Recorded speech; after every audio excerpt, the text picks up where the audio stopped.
NATO এর ব্যাপারে আমরা সবাই জানি ন্যাটোর 14টি আর্টিকেল আছে। এর 5 নম্বরটি হচ্ছে an attack on one is an attack on all.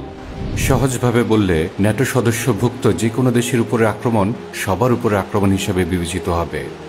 NATO সৃষ্টি হওয়ার পরে এই আর্টিকেল মাত্র একবার ব্যবহার করা হয় এবং তা হচ্ছে 2001 সালে অপারেশন ম্যানহাটনের পরে।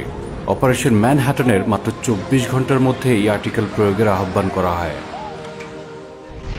On my orders, the United States military has begun strikes against al-Qaeda terrorist training camps and military installations of the Taliban regime in Afghanistan.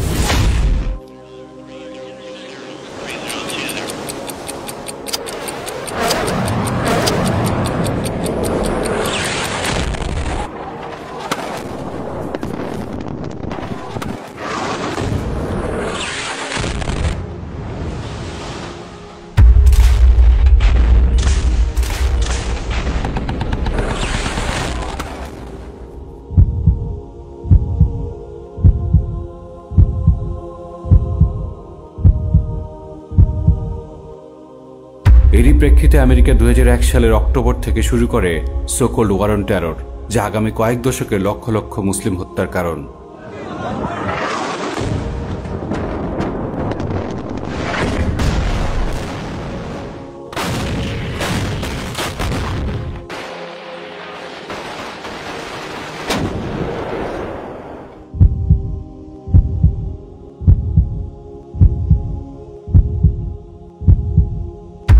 লক্ষ্য করুন, ন্যাটো যেমন একটি ইউনিফাইড অ্যালায়েন্স আইডেন্টিটি, ঠিক তেমনি আমাদেরও ন্যাটো অপেক্ষা শক্তিশালী একটি ইউনিফাইড অ্যালায়েন্স আইডেন্টিটি আছে, তা হচ্ছে সমস্ত মুসলিম এক উম্মাহ।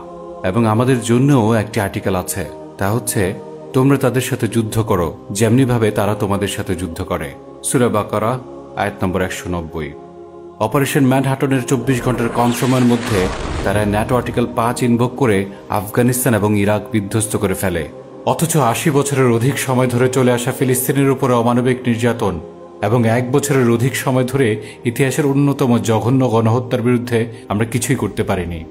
প্রশ্ন করুন, তারা যা ইনভোক করতে পারে 24 ঘন্টার কম সময়ে, আমরা তা 80 বছরও কেন ইনভোক করতে পারি না? আমরা কোথায় পিছিয়ে, কেন পিছিয়ে?